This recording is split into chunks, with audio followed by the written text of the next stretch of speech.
आप सबको मेरा नमस्कार, जय जोहार। मंच पर बैठे हुए मेरे सारे सहयोगी और यहाँ पर आए हुए मेरे पत्रकार बंधुओं, एक बहुत निर्णायक मोड़ पर यह देश आकर खड़ा है। 2024 का जो चुनाव है वो कोई आम चुनाव नहीं है। ये वो चुनाव नहीं है जहां पर हम और आप जाते हैं, लाइन में लगते हैं, स्याही लगती है, उंगली पर वोट डालते हैं और चले आते हैं और कोई ना कोई सरकार चुन लेते हैं।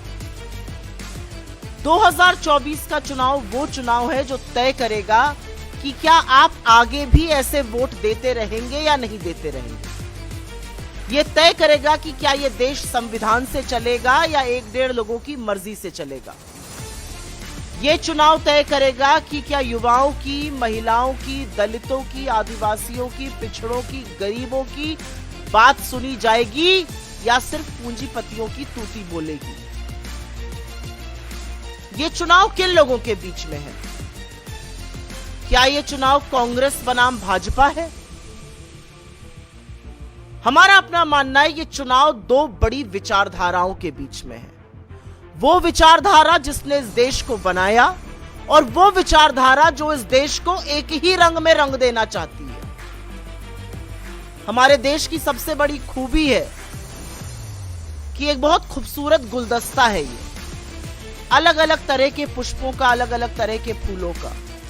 ये गमछा भी झारखंड का अलग है, असम का अलग है, उत्तर प्रदेश का अलग है, राजस्थान चले जाओ तो अलग साफा पहनाते हैं, तमिलनाडु चले जाइए तो अलग अंग वस्त्रम पहनाते हैं। ये विविधता है हमारी। तो ये चुनाव तय करेगा कि क्या संविधान बचाने वालों की जीत होगी या संविधान को हर कीमत पे खत्म करने वालों की जीत होगी। और इसलिए जरूरी है कि हम और आप अपनी जिम्मेदारी समझकर, और आप से मेरा मतलब है लोकतंत्र के चौथे स्तंभ हैं आप। आपके माध्यम से सूचना, आपके माध्यम से जानकारी, आपके माध्यम से न्यूज, आपके माध्यम से विश्लेषण लोगों तक पहुंचता है। तो आपकी बड़ी अहम भूमिका है इस लोकतंत्र को सजीव रखने के लिए, इस लोकतंत्र को बचाने के लिए। और उसी परिप्रेक्ष्य में मैं कुछ बातें यहां पर करना चाहता हूं।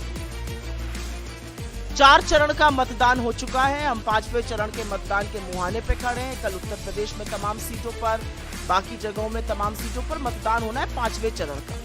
लेकिन 4 चरण के मतदान के बाद कुछ बातें शीशे की तरह साफ है। उसमें से एक बात यह है कि 4 जून को भारतीय जनता पार्टी की और नरेंद्र मोदी की सरकार नहीं बनेगी। यह पूरी तरह से साफ है कि इंडिया गठबंधन की सरकार बनेगी। कुछ और चीजें भी साफ होती जा रही है और वो इसलिए साफ हो रही है कि ये चुनाव सिर्फ राजनीतिक दल नहीं लड़ रहे हैं, इस चुनाव को जनता ने अपने हाथों में ले लिया है। हम जहां जा रहे हैं और जिस तरह का उत्साह हमें किसानों में, बुजुर्गों में, युवाओं में, महिलाओं में दिख रहा है, वो कहीं ना कहीं दिखा रहा है कि लोगों ने मन बना लिया। तो 4 निर्णायक चरण हो चुके हैं और 3 अन्य होने बाकी हैं। झारखंड के 2 चरण हैं और बड़े महत्वपूर्ण चरण हैं। और ये चुनाव किस परिप्रेक्ष्य में हो रहा है उस पर भी चर्चा होनी चाहिए। इस चुनाव के पहले क्या हुआ, इस चुनाव के दौरान क्या हुआ, इस चुनाव के बाद क्या होगा। इस चुनाव के पहले 2 मुख्यमंत्रियों को जेल में डाल दिया जाता है।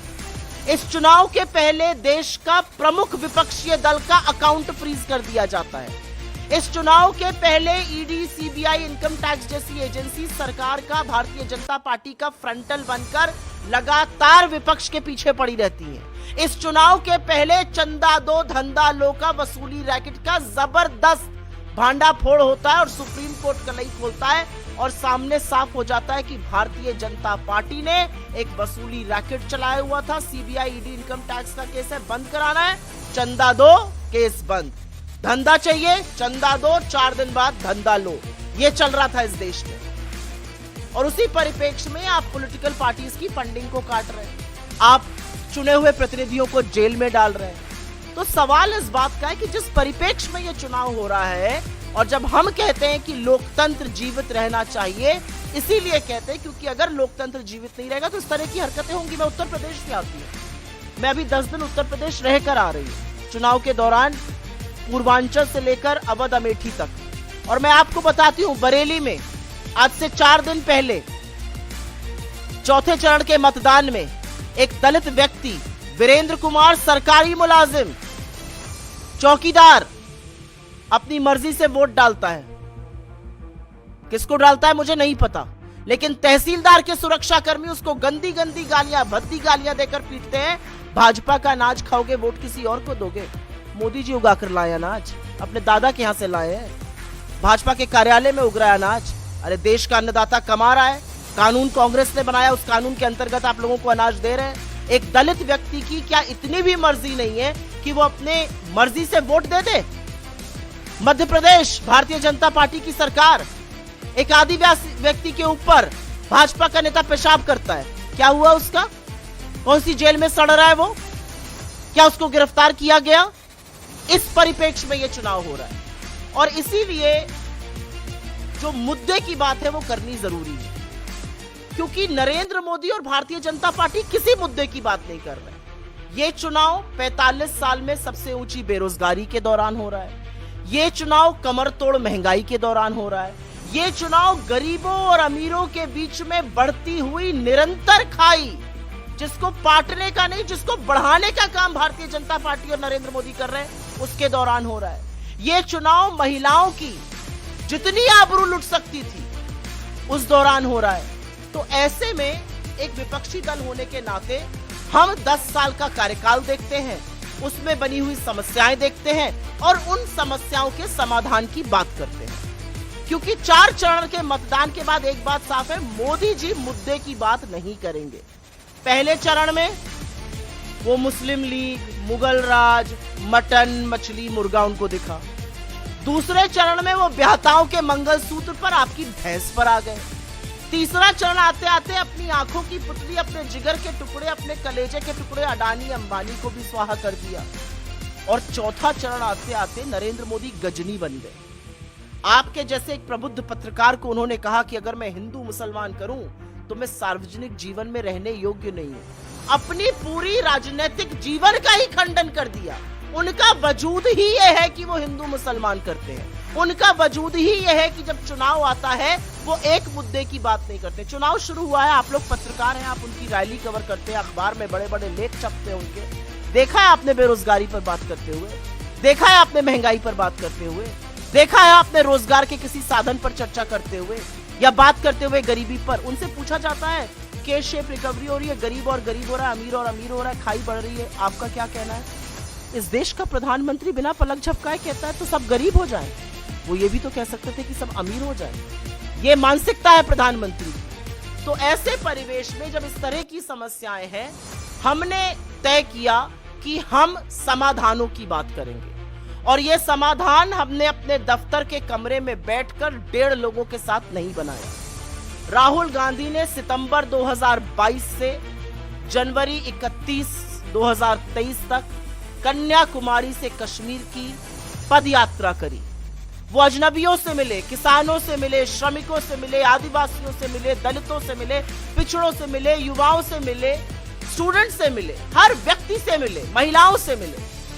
उनकी अपेक्षाएं, उनकी आशाएं, उनकी उम्मीदें, उनकी आशंकाओं को सुना। और ये जो हमारा 48 पन्ने का न्याय पत्र है, 15,329 शब्द, ये उसका फलसफा है। उन्होंने दोबारा से एक यात्रा करी, मणिपुर से मुंबई गए। उस मणिपुर गए जो 12 महीने से चल रहा है, जहां पर वो 3 बार हुआ है, लेकिन इस देश के प्रधानमंत्री की हिम्मत नहीं है कि जलते हुए मणिपुर चल जाए। उस मणिपुर से मुंबई तक उन्होंने यात्रा करी, फिर से मिले उन लोगों से जो इस देश की सरकार से कुछ उम्मीदें रखते हैं, जिनकी तकलीफें क्या है, वो क्या चाहते हैं अपनी सरकारों से। और उस सब का जो एक उम्मीदों का कारवां निकला, वो है हमारा न्याय पत्र। और इसके 5 प्रमुख स्तंभ हैं। इसका पहला स्तंभ युवा न्याय है, दूसरा स्तंभ नारी न्याय है, किसान न्याय है, श्रमिक न्याय है, हिस्सेदारी न्याय है। मैं शुरुआत युवा न्याय से करूंगा। 45 साल की सबसे ज्यादा बेरोजगारी।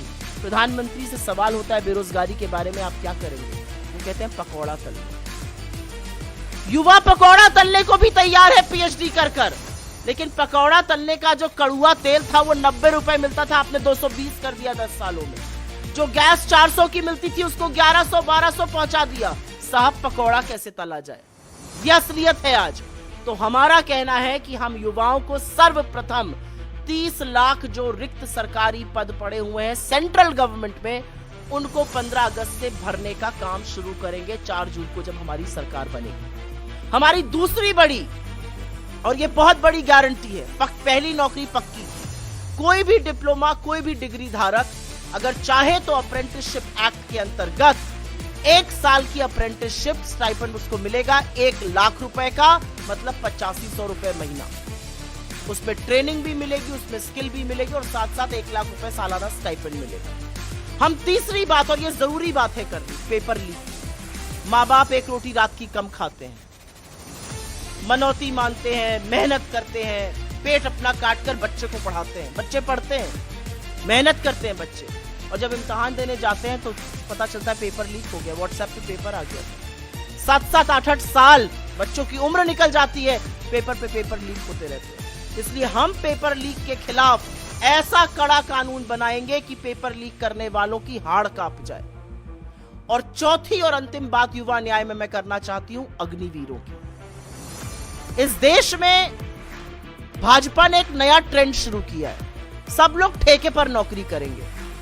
टीचर भी ठेके पर है, डॉक्टर भी ठेके पर है, नर्सेस भी ठेके पर है, सफाई कर्मचारी भी ठेके पर है।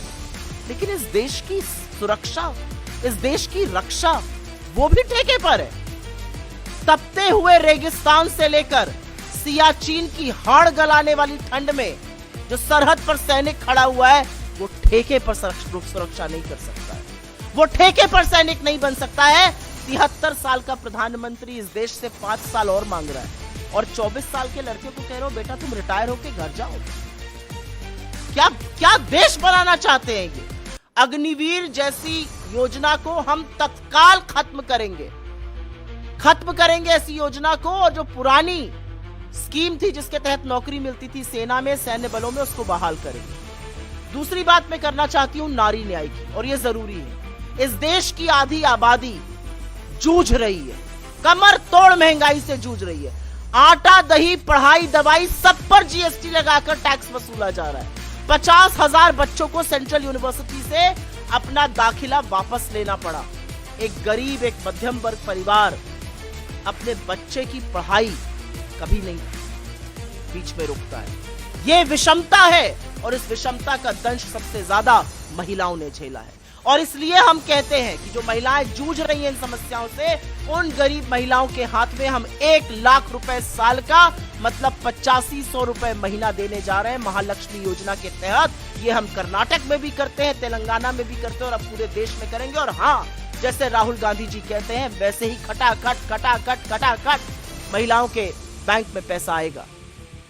आधी आबादी को पूरा हक मिलने के लिए हम नई सरकारी नौकरियों में लड़कियों को 50% आरक्षण देने की बात करते हैं। जितनी ज्यादा लड़कियां कामकाज में, जितनी ज्यादा लड़कियां अर्थव्यवस्था का हिस्सा बनेंगी, शायद उतनी ज्यादा लड़कियां मुझे इस कमरे में भी दिखाई दें, शायद उससे ज्यादा लड़कियां इस मंच पे दिखाई दें, शायद उससे ज्यादा लड़कियां नौकरियों में, सरकारी दफ्तरों में दिखाई दें। और इसके लिए 50% आरक्षण का हमने वादा किया। मैं तीसरी बात करना चाहती हूं किसान न्याय की। कौन है किसान? क्या बड़ी बात है किसानी करने में? किसान वो होता है जो धरती का कलेजा फाड़कर फसल उगाता है।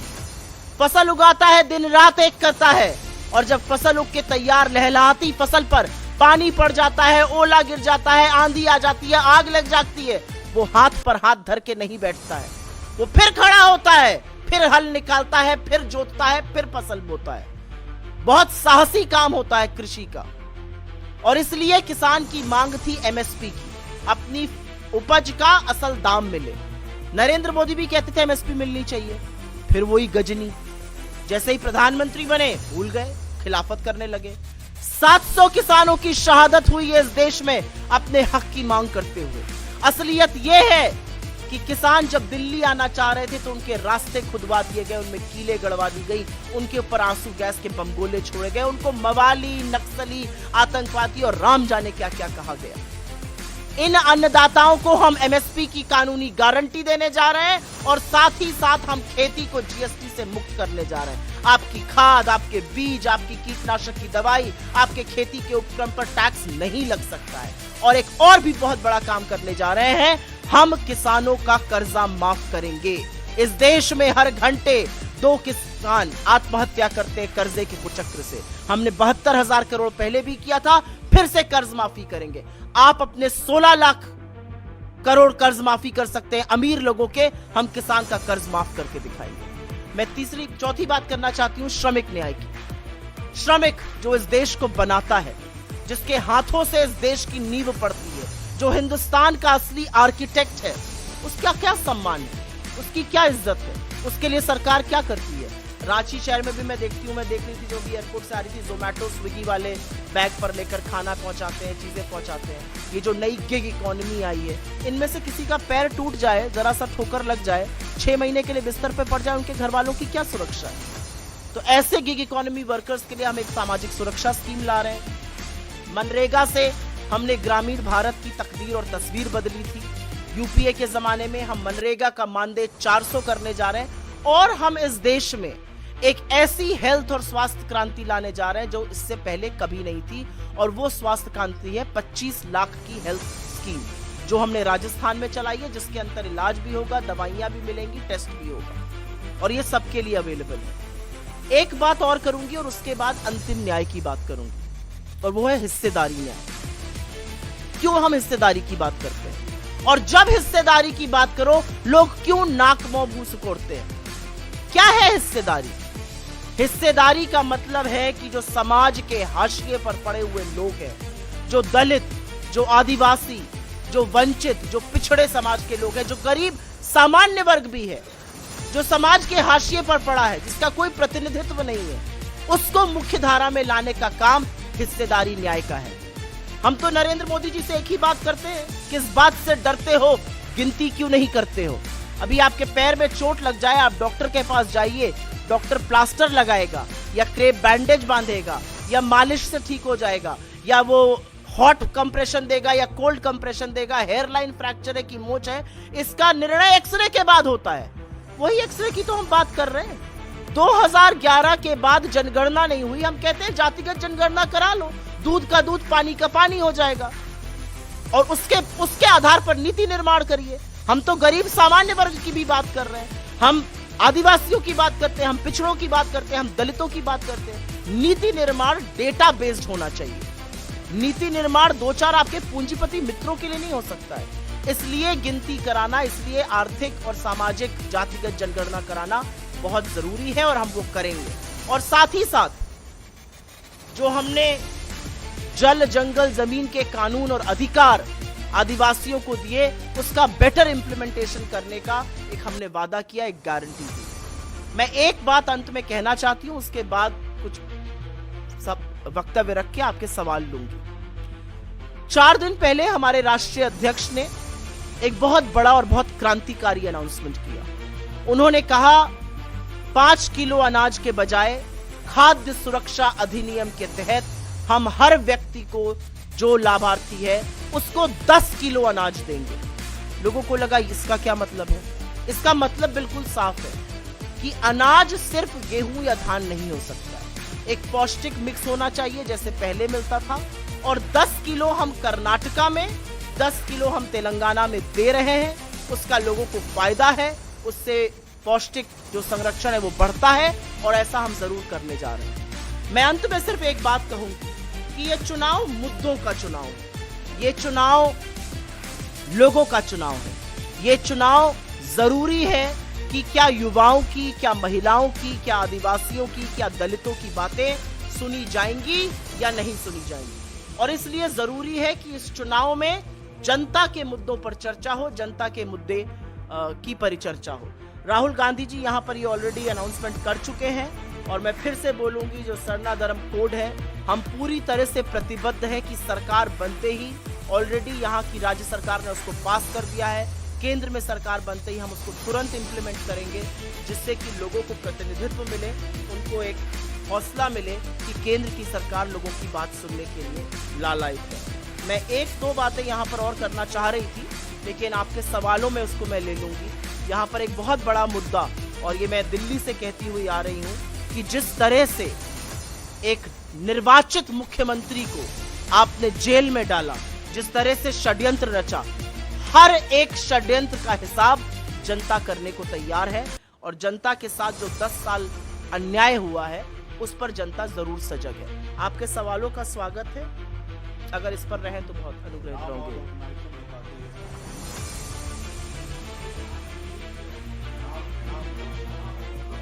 कोई नहीं,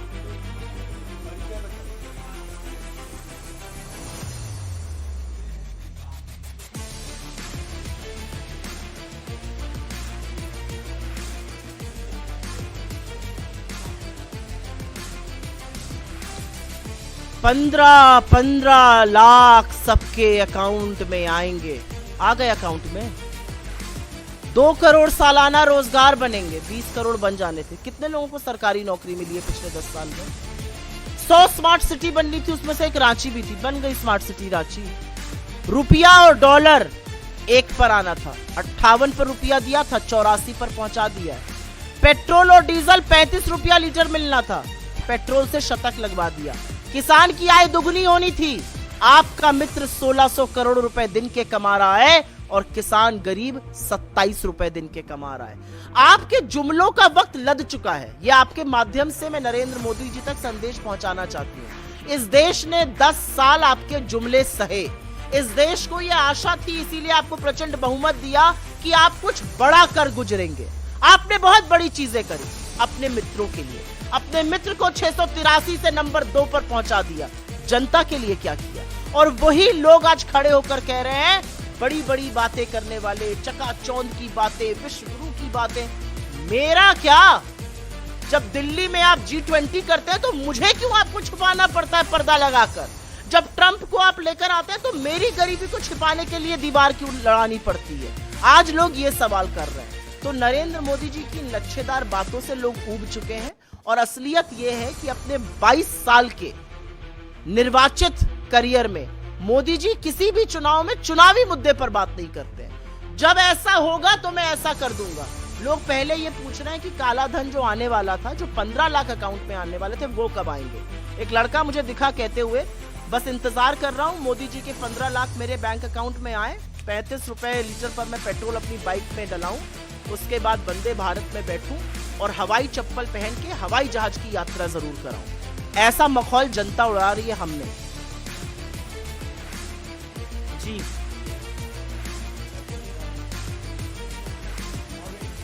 वाह, कोई सवाल है आपका? जी बोले।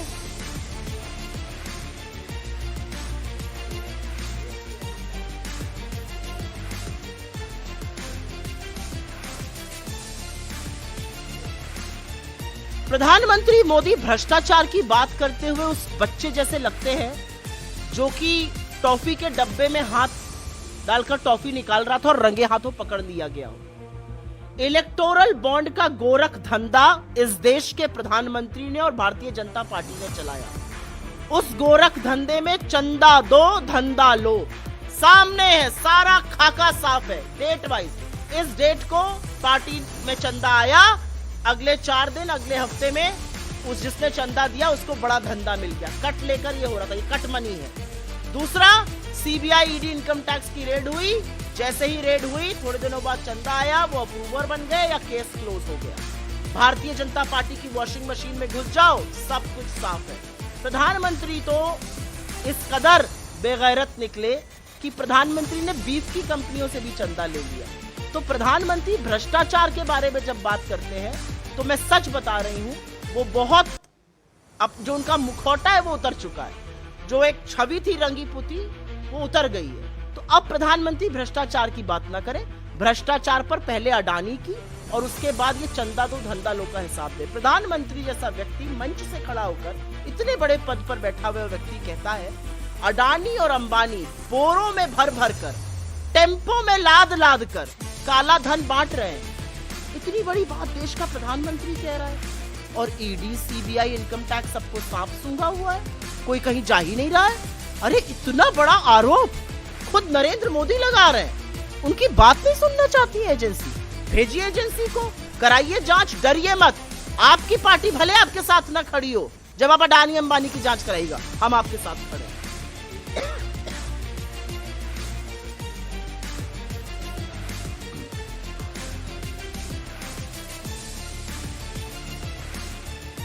हम बिल्कुल चुप नहीं है। हमने पहले दिन भी बयान दिया था, हमने कल भी बयान दिया है, हमने लगातार बयान दिया और हमने कहा है किसी भी महिला के साथ अगर कुछ गलत होता है वो सारे सभ्य समाज के नाम पर धब्बा है। हम महिला के खिलाफ हो रहे अपराध को राजनीतिक चश्मों से नहीं देखते।